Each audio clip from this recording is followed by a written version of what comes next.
Scouts are known leaders, but how does that happen? What is it about this program that seems to naturally create leaders? We're going to talk about that today.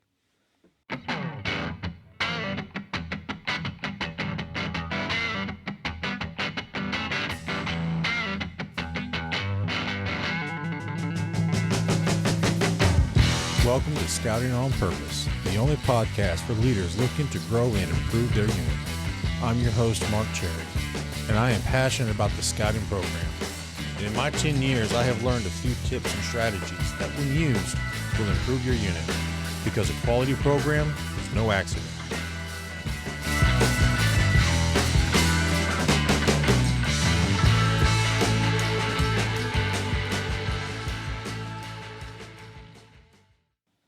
But first, let's talk about the camp gear.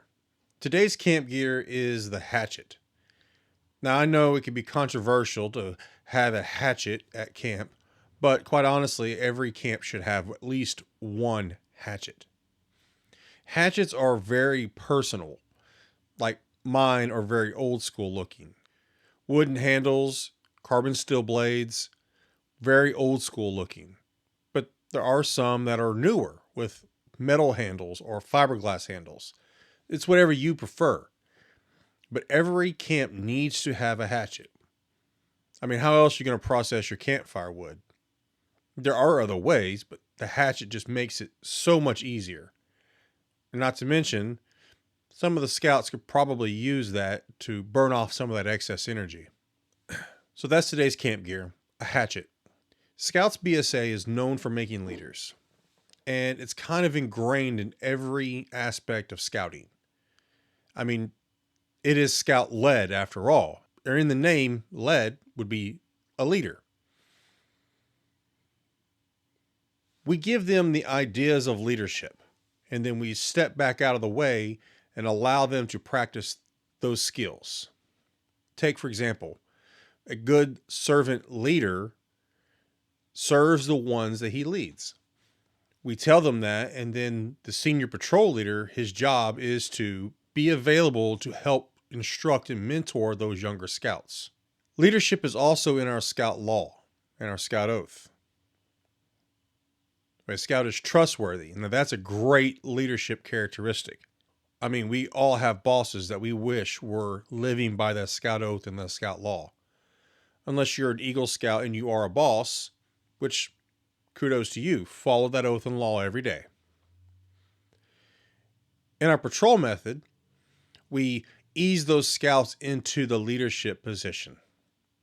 It's patrol leader, brand new scout, brand new patrol, and we have one of them that is a patrol leader. Probably not going to rewrite the history books, but they learn the skills of leadership a little at a time. And what's great is they learn it from their closest friends who are not afraid to give them feedback. It can be hard sometimes to lead your friends. And I've often had people tell me that you cannot lead your friends. But I'm going to have to disagree. Your friends are more likely to tell you, hey, you're starting to become a little dictator. Or, hey, I think you could be a little more assertive in areas instead of just letting them walk all over you. Your friends are way more likely to tell you that than a stranger would.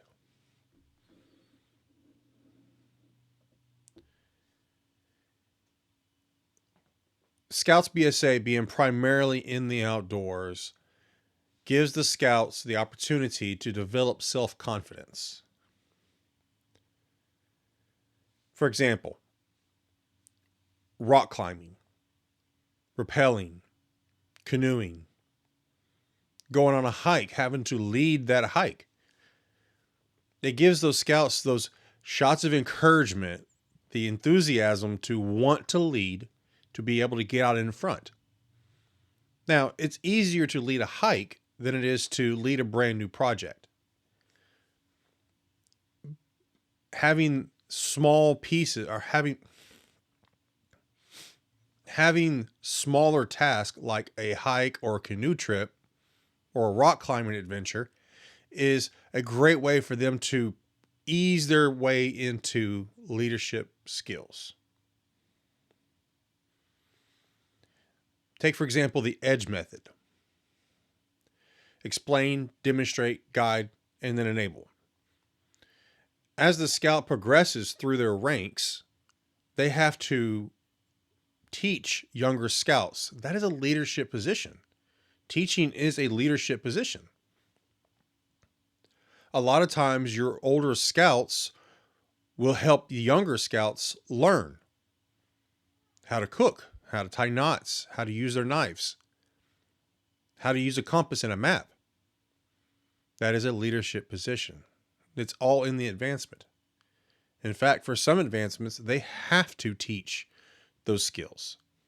They learn their leadership skills by watching us as well. I doubt any scout is listening to this or watching this podcast.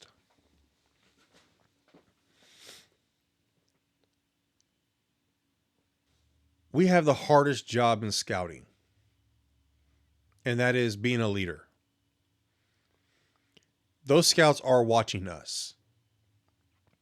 So if we get in front of everyone and we start barking out orders, well, they're going to as well. And that's not going to form good leaders.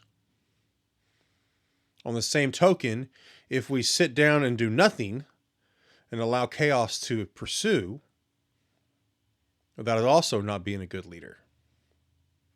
Now, there is a fine line between allowing the chaos of scout-led and doing absolutely nothing. Absolutely nothing would be, they keep doing the same thing over and it doesn't produce any products and you still do nothing. Taking the step and the initiative as an adult to explain how to do this better is where we come in. Leadership development is also in the uniform. There is something about putting on that uniform that has green bars on the sleeve that makes that scout have to perform at a higher level. I mean, no one's going to want to have an SPL who doesn't do anything and just sits there and does nothing. No, they want a leader because there's an expectation for a scout to be. So how do we, now that we know this, how do we as adults encourage that leadership in the program? How do we put the purpose of this aim of scouting back in the program? By finding teachable moments. It could be it's not what you said, but how you say it moment. It could be that didn't work out. How better can we do it moments. It could be if you were on the other end, how do you want to be led moments. There are skills that every everybody should have. And the great place to learn those skills is here in Scouts BSA. Now, there is a program in Scouts that teaches you very important leadership skills, and that is Wood Badge. And I hope everyone listening already knows about Wood Badge and or has their beads. But Wood Badge is not about going out and pretending to be a scout for 5 days. It's about teaching you leadership skills. Small sample. There are 4 stages to team development: forming, storming, norming, and performing. And there's a little more to it than just that. And Wood Badge will go over this. And you can bring that back to your units and then teach your scouts that there are 4 stages to team development. Better yet, all your scouts who are 14 in first class can go to NYLT and learn these skills for themselves. Leadership development. Leadership development is quite possibly the biggest thing that makes me happy about this program. Is that scouts are getting out into the real world with far more leadership knowledge than a lot of your already MBA bachelors. I am proud every time I put an eagle on a kid's chest to know that they have the skills they need to not only thrive in the society, but to be leaders, to be productive leaders in it. And we all do that. And we can all do that too by simply applying this aim of scouting, leadership development. So that brings us to everyone's favorite section, the dad jokes. Polar Bear walks into a bar and says, "I'll have a rum and Coke." The bartender looks at the Polar Bear and says, "Why the pause?" "I don't know. I was born with them."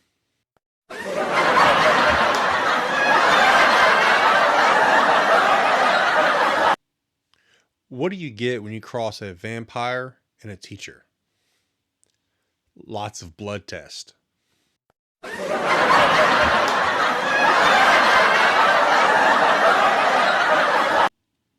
So, as you can tell by now, there is now a video element to the podcast. And if you're listening on Spotify or any of your podcast providers, you can go over to YouTube and watch the video for this. But I am slowly making changes and advancement to this whole thing. I have plans to do videos on different elements of scouting, like putting up your tent, campsite selection, starting fires, so on and so on and so on. And this is just the very first step. And I'm hoping that with practice, I'll get better at producing better videos. So if you could, do me a favor, and in the comment section, leave me some things that you want to see videos on. And any suggestions you have for making the videos better. But that brings me to what I want to ask from you, my call to action. And that is, the comment section is very, very, very sparse. I mean, out of all of them that I've seen, there's only 4 comments. I need you to make a comment. That's how all these algorithms know that I'm getting fan interaction, and they start bumping me up to the feed so that we can get this word out. And like I said, who knows? Maybe somebody will see this and go, "I want my kid in that program. This sounds like a great program." They may not even know what Boy Scouts is. This podcast, with your help, could be put in front of someone whose kids really could use the program. So that is all I have for you today, guys. And before I leave, I want to leave you with, instead of a deep thought, a Scoutmaster Minute. So before we go, instead of a deep thought, I want to leave you with one of my favorite Scoutmaster Minutes. And it has to do with leadership. Being a leader is not being in charge. Being a leader is caring for those in your charge. And that is my Scoutmaster Minute. And all together now, 58, 59, 60. So as always, guys, go out, have fun, and don't forget to scout on purpose.